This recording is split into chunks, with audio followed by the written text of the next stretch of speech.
Nous restons avec Chérif Dia pour parler du conflit israélo-palestinien. 29 agents des Nations Unies ont péri lors des derniers affrontements entre le Hamas et l'armée israélienne. En effet, ils sont morts depuis le début de la guerre dans la bande de Gaza. Le 7 octobre a annoncé l'agence sur le réseau social X, anciennement Twitter.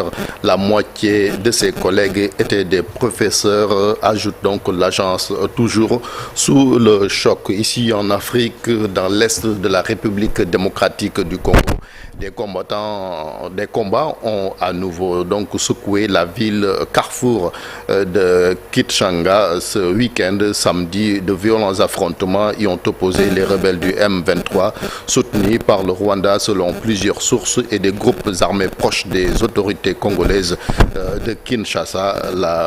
Depuis la reprise des hostilités fin 2021, les rebelles de l'armée et les milices pro-gouvernementales se disputent plutôt le contrôle de cette cité stratégique.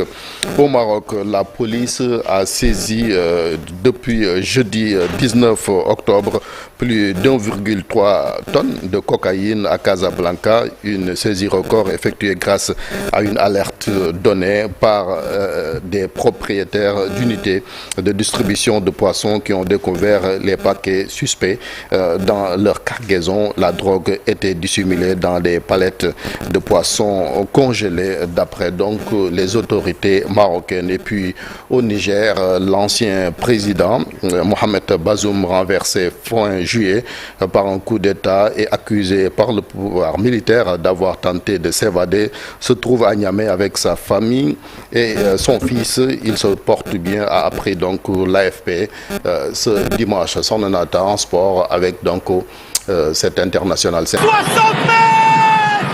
Extraordinaire. Hein? Mètres, c'est cela.